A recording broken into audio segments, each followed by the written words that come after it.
Hello and welcome to Grace TV. Grace TV is your own YouTube channel where we talk everything and anything about fertility, IVF, and fertility related issues. So, I'm your host for today, Dr. Reubina, gynecologist and an IVF specialist. And today on our show, we have a very eminent gynecologist and an obstetrician, and also she takes care of IVF pregnancies. So, let's welcome Dr. Joffi to our show. Dr. Joffi, welcome. Thank you. Thank you so much, Dr. Reubina. Indeed, a pleasure. So, we all know infertility is a long journey and it involves multi step treatment. It also involves multiple doctors in the journey. So, that is when we thought of discussing and taking knowledge from the doctors and the experts at each level. So let's discuss from Dr. Joffi and let's debunk myths about the IVF pregnancies. So today Dr. Joffi will tell us all the facts and myths associated to IVF pregnancies. So tell us, Dr. Joffi, which is the most common, I know it, which is the most common myth which people feel about the IVF pregnancies. I am so happy that I got this opportunity to be here and really wanted to debunk this for long. So the most common myth that we come across is bed rest. So most of these patients, I don't know how even they get this idea to be on their bed for their entire journey of 9 months. They think if they are on their bed for the entire 9 months, they will have a fruitful outcome. Absolutely. But actually speaking, it's not like that.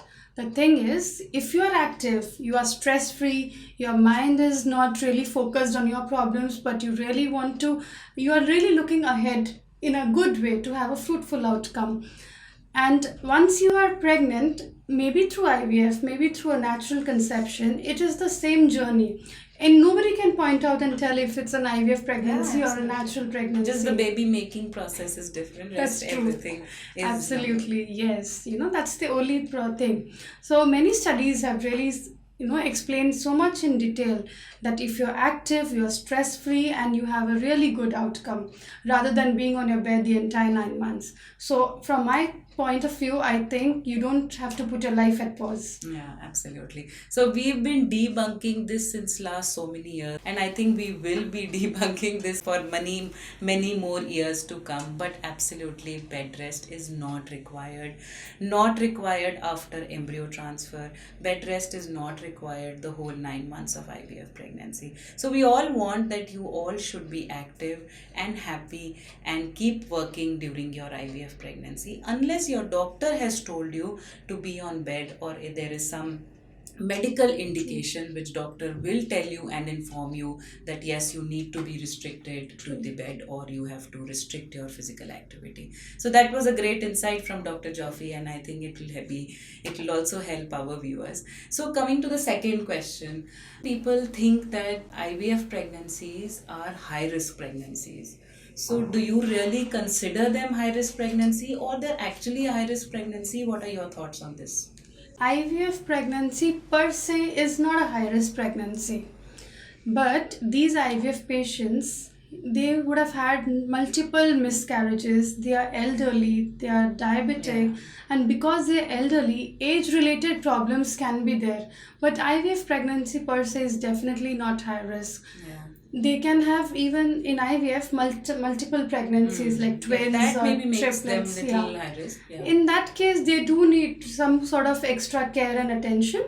That's all. IVF per se is definitely not a high risk pregnancy. Yeah, actually, I also don't think that IVF pregnancies are high risk pregnancies, but considering all the indications which Dr. Joffi has mentioned, like multiple pregnancy or elderly patients or any comorbidities like hypertensive or diabetes, just make them little high risk. But that also needs, I think, a better surveillance.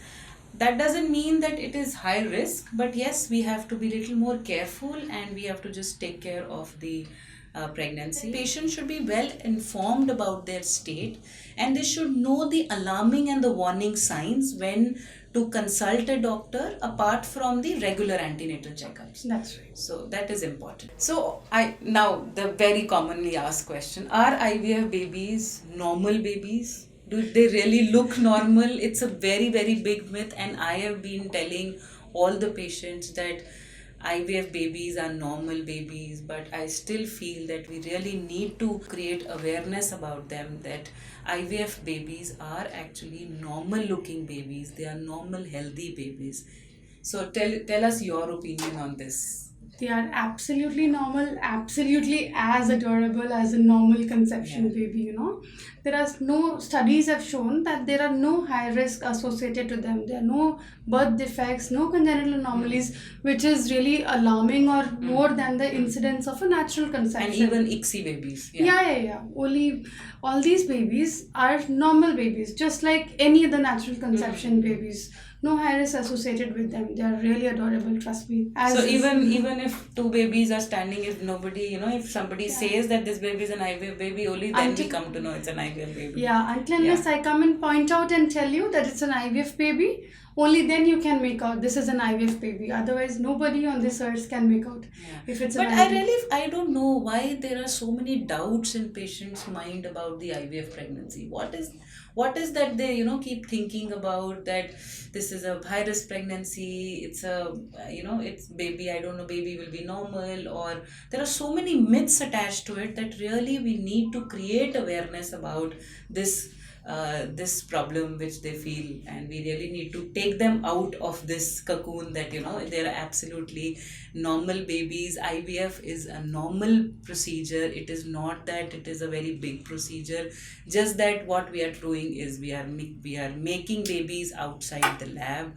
What is not happening naturally is we are doing in the IVF lab. Otherwise everything is normal. There is no problem in that. Absolutely. So do you really feel that these babies, there's another myth attached to this, that patients always land up into cesarean section?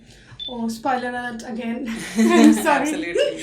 Yeah, I'm really sorry to break this news that no, these patients can have vaginal delivery as well. Actually, we are the ones who really advocate them to go and take a trial of normal delivery. In some situations, like if the ladies are elderly, they have had multiple pregnancies or they have had multiple miscarriages in the past, that they don't want to take the risk of trial of a normal delivery, then the maternal request can be considered, But otherwise, we still advocate them to go for a normal delivery. You are normal, everything has happened normally, so why not normal delivery? It's absolutely normal. So, this myth is very, very strong. The moment we do an embryo transfer and the test comes out to be positive, on the very first day of beta HCG, they will say, "Ma'am, ab mera cesarean hoga."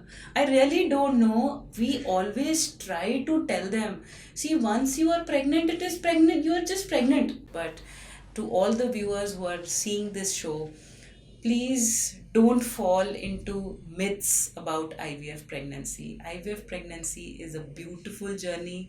I know that the process of IVF can be difficult, can make you anxious, but the outcome is extremely rewarding. So there's another common myth. Do they have to eat for two people? They really say that, oh my god, now mother-in-law will start feeding, mother will start feeding, they themselves will start eating. So do these patients really needs to eat for two people? They feel that they have to eat for baby and also they have to eat for themselves. Please give your useful insights on this topic. This again is a huge myth, I really wish I can go to each one's place and tell them absolute no to it, So not at all. They have to eat only for themselves, and that also we tell them. Normally they used to say 10 to 12 kgs in every pregnancy. Now that the studies have come up and we need to look at the BMI, we have to see the BMI and we tell them their weight gain has to be according to the BMI. Everybody, it's not standard for everyone 12 kgs in pregnancies. No, not like that. And you cannot eat for two people. You have to feel for yourself. You have to eat only for yourself, not for your baby. Baby is a parasite actually. Baby will take out as much as required from you. Even if you eat or not, you're hungry or not, baby is always full, Yeah. Absolutely. Yeah, that's but this is also, we really need to work on this myth because people still feel that they have to eat for two people.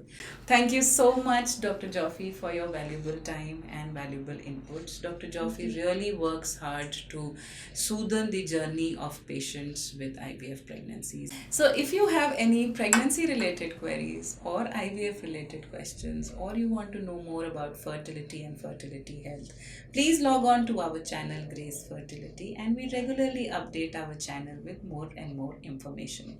Thank you so much for watching our show today. Stay tuned.